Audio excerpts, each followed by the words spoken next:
Good day, all, and welcome to another edition of Local Legislator Live at 11. I am your host, Charles Gates, and Local Legislator Live at 11 is a component of locallegislator.net, where our mission is to be the premier source of local election information in the United States and advocate for the sustainability of local businesses nationwide.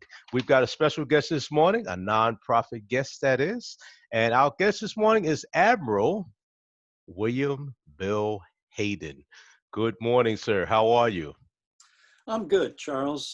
Thanks for inviting me. But before we go any further, yeah, I used to be an admiral, but with my program that we're going to talk about in a few minutes, STARBASE, I'm referred to, and even in my Navy days, I'm referred to as TBall Hayden, short for tennis ball for the shape of my head. T-ball it is. T-ball, let's jump right into this interview. Why and how did you create STARBASE Victory Program? Charles, you just opened up about a 1-hour discussion. I'll try to keep it to a 3-minute egg timer. Essentially, after I retired from the Navy about 20 years ago, I decided I wanted to go into some kind of educational support process. And I had seen a couple of STARBASEs in my final Navy days, and I wanted to start one here in Norfolk, actually. And so I did. It's a STEM education program for kids, elementary school. And over the years, a couple of years in Norfolk, we were going great guns. There was a STARBASE here, but it was funded federally. And my job was to transition it to private. What's this? That's why we call these raw interviews. It's okay. It was my sister-in-law who's in the hospital trying to contact she'll Oh, no. her sister, my wife. Anyway, I wanted to transition, and the Navy wanted to transition the program to private. And we were in the process of doing that in Norfolk, and I had a couple of board members from Portsmouth, and then sequestration and, well, first of all, 911 set in, and we were unable to bring kids aboard the base in Norfolk. And Portsmouth wanted the program. So in 2002, we actually transitioned STARBASE to Portsmouth, and we've been there ever since. Norfolk decided they wanted to stay federal. Portsmouth wanted to be private. So I have always been of the opinion that elementary school kids don't get enough information and guidance to go down math and science pathways. And I wanted to do that for the kids in Norfolk, and I wanted to do that for the kids in Portsmouth, and eventually we wanted to come to where I live in Virginia Beach. So that was a very quick history. We've been in Portsmouth now for 18 years. We've expanded from just 500 kids that first year in 2002 to now we run 3,000 kids a year through the program. Wow. All fourth graders, all fifth graders, all sixth graders come to STARBASE for 4 days sometime during the school year. And we give them things to do. We don't test them, we don't drill them. We give them projects, and things that you do are things that you remember, particularly if you were successful and enjoyed them. They're things that you remember for your entire life, and they can be the start of a career path. Now, you mentioned STEM earlier. You said this was a STEM program. What exactly does that mean? Okay, it's an acronym. There are a million acronyms in the Navy, but STEM is a fairly common one in the education community: science, technology, engineering, mathematics. And I think of it slightly differently in terms of definitions. Science is about discovery. It's about finding new things. Engineering is about taking those discoveries and solving problems that exist in our communities and in our lives. Technology is the tool that's used to do that, and math is the language that's used to do it. So rather long-winded response: science, technology, engineering, math. Well, you know what? I appreciate you not just mentioning the words in which it stands for, but breaking it down and making us understand in layman's terms what that really means. Too often we have acronyms and we say them. Oh yeah, the Federal Bureau of Investigations. Well, what does that mean exactly? I mean, I know what the letters stand for and the words, but how do they work in conjunction with each other?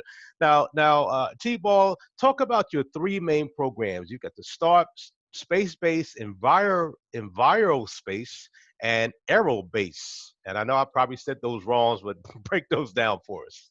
Close enough for government work, Charles. The, as I indicated earlier, we bring all of the fourth graders, all of the fifth graders, all of the sixth graders to STARBASE. The fourth grade program is called SpaceBase. Originally, I objected to that name because most kids in the fourth grade think of space as, you know, satellites and the moon and stars and stuff. In fact, it's about spatial literacy. It's about measurements, it's about mapping, it's GPS. And recently we added a module that takes the kids virtually through 3D goggles to the port of Virginia. And it's really kind of fun to watch them looking around the port in their 3D, with their 3D goggles. But we use the port to emphasize the fact that shipping comes from different places and brings different things into the port and takes things away from the port. So SpaceBase, fourth grade program, is about spatial literacy with a module on the Port of Virginia. The fifth grade program, called EnviroBase, you had a little trouble with that, and I can understand that. It should be environment-based, no, EnviroBase. It's we start with the parameters of the weather, you know, temperature, humidity, pressure, wind, that sort of thing, and work our way into climate, and from that into the environment itself.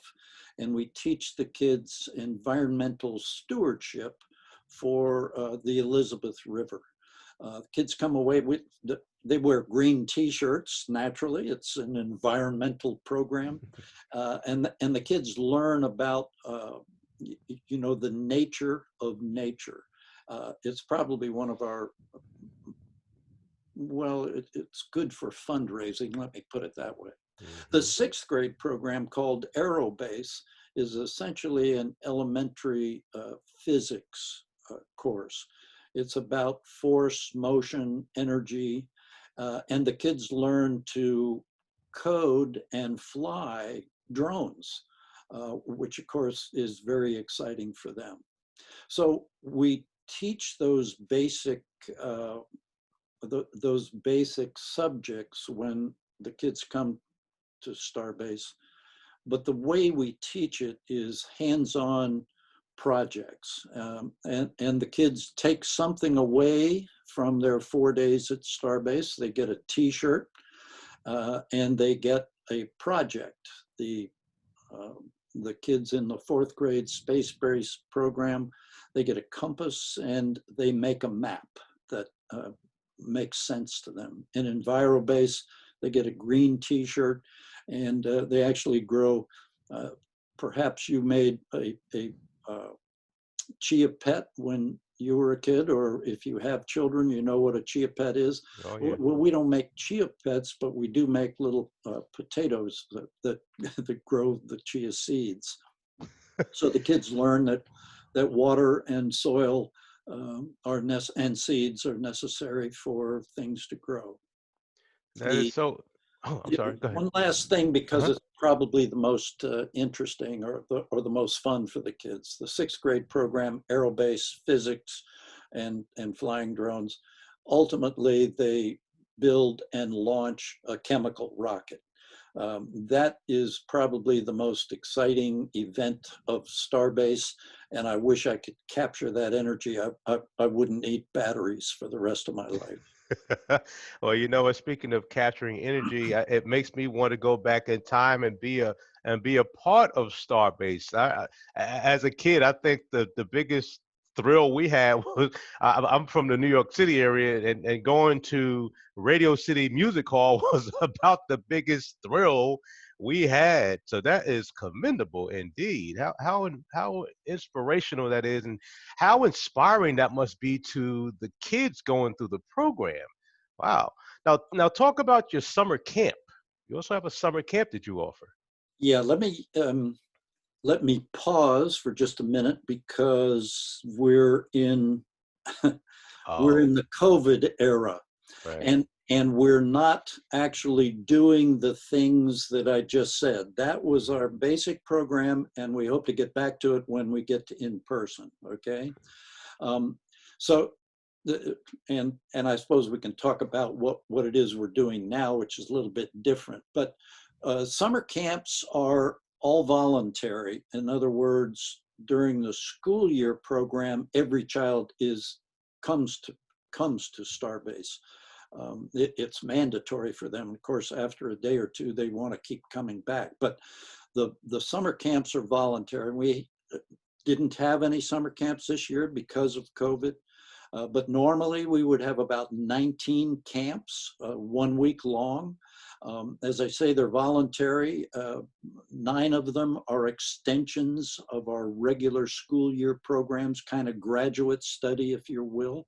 Space-based, enviro-based, aero-based summer camps. And then we add some coding camps for kids that have never done coding before. There's an introductory and then an advanced coding camp, 1 week each. And we bring in some kids that have never been to Starbase before, rising 4th graders in a Lego camp called Lego We Do. They build Lego robotic animals, and we take them to the zoo so that they can see the animal that they just made Mm. robotically out of Lego blocks, see that animal in real life. And I would say that the high point of every one of those camps is the field trip. During the school year, we don't have time to take the kids on a field trip, and that's a shame, but it is what it is. Summer camps, they all get to go on a field trip, and that is for them probably the most exciting part of summer camp. They're free. Last year, not this past summer, but last year we had some 500 kids come to our summer camps. Wow. And how long is your summer camp? From what to what? Essentially a week. The 1 week, and you had yeah, 500 kids in it? uh, no, it's spread out over the whole summer, and Oh, okay. that's good. You know, I know Okay. exactly what I'm talking about, so it's good for you to ask me questions if I don't make sense to you. On any given day, we'll probably have 6 camps going on. So, you Oh. know, 6 camps a week times essentially 2 months worth, 8 weeks. So yes, that's how we get the 500 number. Oh, okay. I was picturing 500 kids in a 1 week program. I was saying, holy smokes, that's a lot of kids to manage. That would be chaos. Now, now, what is your Launching Futures event?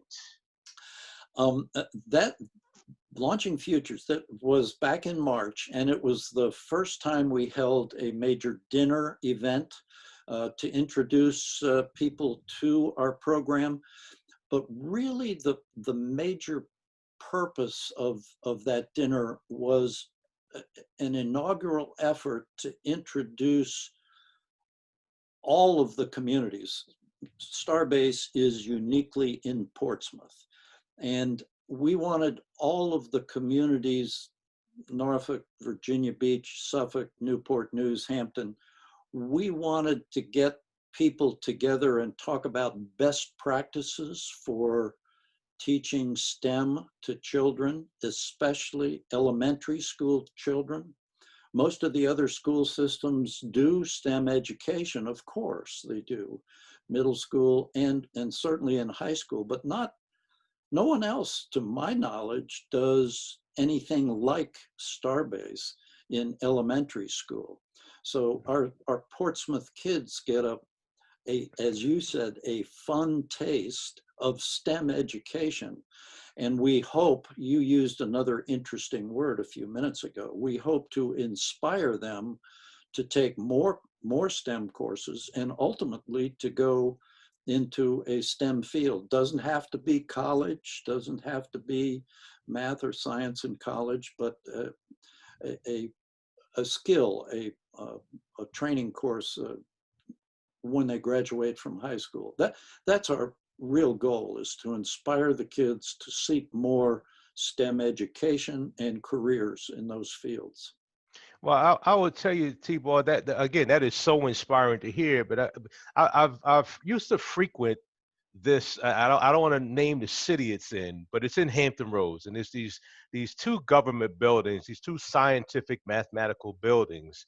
And and I used to have the opportunity to frequent these buildings on a regular basis. And when you walk through the front door, there are these two gigantic billboards with pictures of all of the mathematicians, scientists, economists, and the like that work within these buildings. And it's in each building, it's unique. The people that work in this building, but you can count the number of people from this country almost on one hand in each of the two buildings combined, which made me think there is not enough emphasis at the lower grade levels on the STEM emphasis, the math, the sciences, and all of that, the technological. There just is not enough emphasis. So what you're doing is such a big deal, and I commend you for bringing all of the Hampton Roads city together to get an understanding and perhaps bringing this to their neighborhoods and their communities and their school systems to really, it's all about exposure. If our kids are not exposed to things, they don't know. And then when they become adults, they don't know what they don't know because they've never been exposed to it. So we commend you so much for this. And to our viewers out there, if you are enjoying this interview and would like to see more like it, make sure you subscribe to our YouTube channel, connect with us on Twitter and Instagram, and like our Facebook page and LinkedIn. And remember, most importantly, to leave us a comment and let us know who or what you would like to hear from in the future. And we will do our best to get that person or that organization head on the air for you. Now, T-Ball, how can individuals and businesses either volunteer or support your efforts? Well, first and foremost, I guess we have a website, www.starbasevictory.org.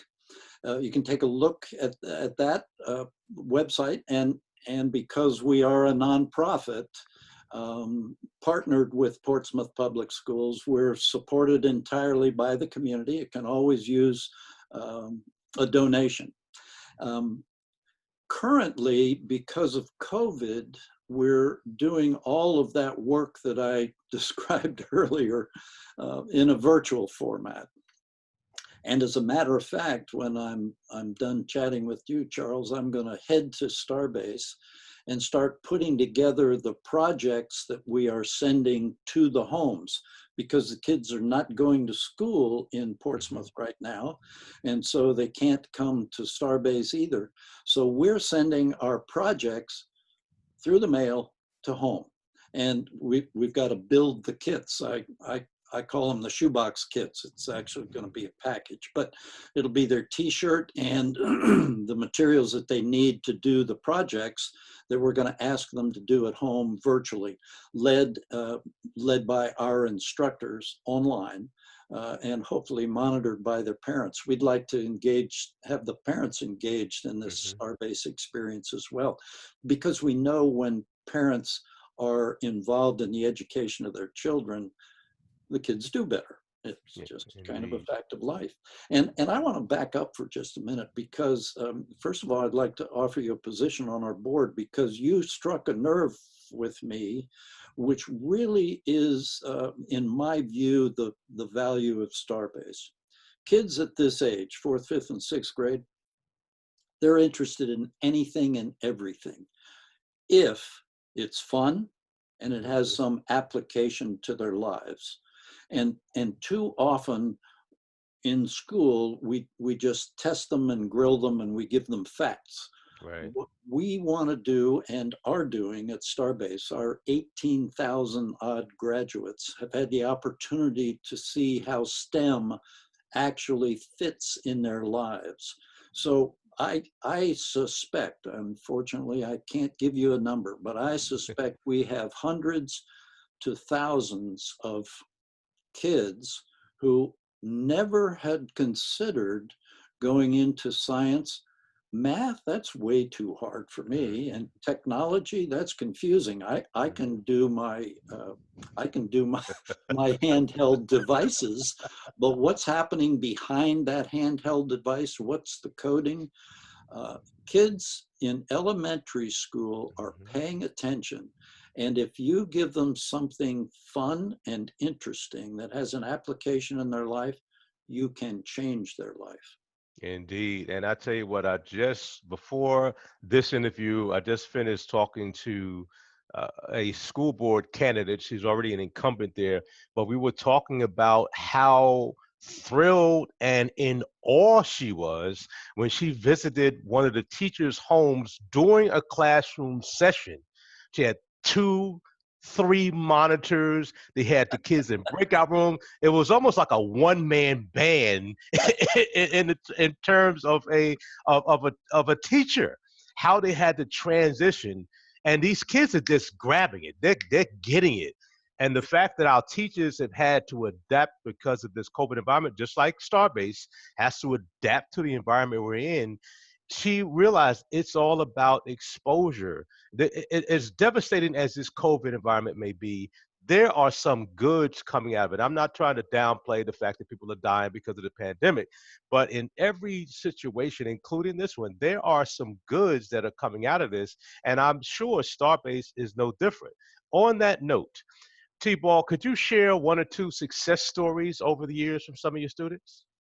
Um, yeah, except before I do before I do that, Charles, you asked me how folks can help, Right, right. and I went off as I always do on a tangent, but I did mention that after this interview I'm probably going to go to Starbase and help build those kits. That's something that people could do, and I don't think we have the number on our website. But if folks are interested and you go to the website, you can get to me through email, and we can figure out a time, because we have to build 3,000 of these kits during the course of the year.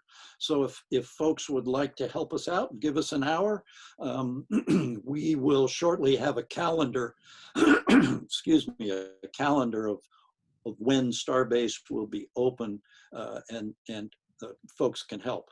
Otherwise, in terms of volunteering, when we're face to face, it's very difficult to have people who have not been properly vetted Right. to be working with children. So unfortunately, we don't have a lot of volunteer operations, although during our summer camps, folks in STEM jobs, we would very much like for you to come to Starbase and tell our children what it is you're doing. And a video or pictures are certainly valuable to that. Visual is good. Right. And now I've forgot what the last question you asked me was. Would you be willing to share one or two success stories Oh, throughout the years? I can give it a try.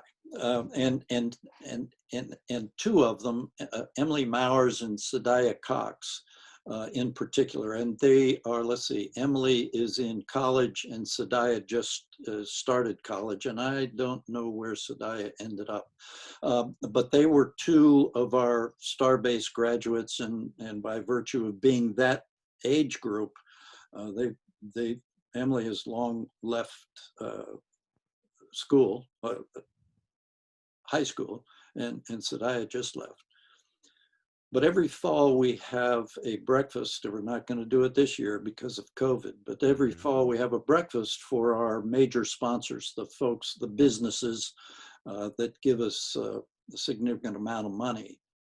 And we ask one of our graduates to come back, and Emily and Sadaya were two of our graduates that came back and told our partners, our major donors, that Starbase was the turning point in their life.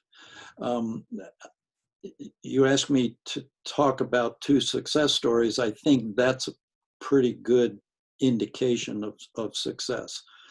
Without that Starbase experience, who knows? Mm-hmm. That's Monday morning quarterbacking, I guess, or hindsight and that sort of thing. But certainly those two young ladies, both were adamant and enthusiastic about the fact that they both still had their T-shirts. Oh, They both still had their rockets from their Starbase experience. They really? were squirreled away in a closet somewhere, but Sure. they remembered that. You know, Mm-hmm. those are the key points in our lives when Mm-hmm. a person, an instructor, a moment in time is memorable, and you begin to think, you know, I can do that because this person believed in me, or I can do that because I built and launched a rocket. So I would guess we have thousands of success stories out there, but those two come to mind because they came back to us and talked to our partners. And you know what, T-Ball, that's why I asked one or two. I would imagine you can probably think if I gave you some time, you could probably think of 200 stories. But we don't have the time for that. I get it. I get it.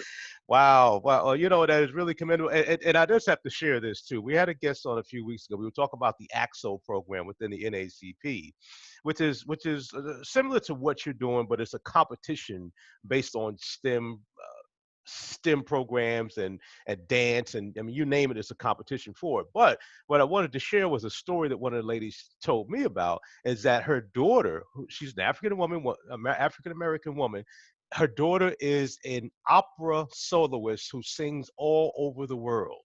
She was only exposed to that at a younger age in elementary school through the AXO program, similar to what you're doing now. Chances are, had she not been exposed to that program, who knows what she may be doing now. Her mother's not a big fan of opera, but that's not to say that her daughter wasn't. She exposed her to the opera side of things. She loved it. She embraced it. And immediately she said, Mommy, that's what I want to do. And I have no doubt that some of the kids in your program are going through this process. They are so entrenched in the moment, in their minds. They're saying, you know what, this is what I want to do for the rest of my life. So you know what, we really commend you on what you're doing. You indeed are a person making a difference, and this, because of people like you, is why we do these Facebook live interviews, because we want people to see and get to know you and all the things that you are doing in your community. Because I will tell you, I live in Williamsburg. I never heard of STARBASE Victory Program, but now I heard about it, and I've got a mic in my hand often. And when I have that mic in my hand, I am adamant about sharing good things that are happening in our communities, led by people like yourself, who are humble in their approach to things and are doing it for the betterment of people. And that, to me, is what life is all about: servant leadership to others. So, Mr. I want to call you Admiral. I'm trying not to go that way. But T-Ball Hayden, it has been a pleasure. And before we sign off, once again, could you share with our listeners how they can get in touch with Starbase Victory Program and find out more? Um, the common denominator would be our website, www.starbasevictory.org.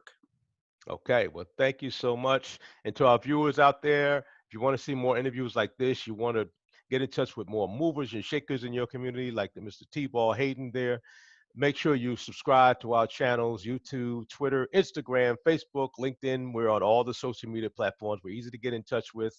Check out some of our other videos who have inspirational stories in your community. And this is why we do what we do here at Local Legislator Live at 11, to inform you. And also, Make sure you are checking in on our Raw Candidate Series. We're not doing those live because there's too many people running for local offices. But if you want to know who's running in your local community for school board, for city council, for clerk of the courts, or constitutional officers, or even the mayoral races in your community, make sure you check out our interviews, because we're offering those interviews for everyone that's running for an office in Hampton Roads and the Richmond metro area.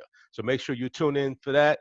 And as always, remember, we're not global, we are local. Local Legislative Live at 11.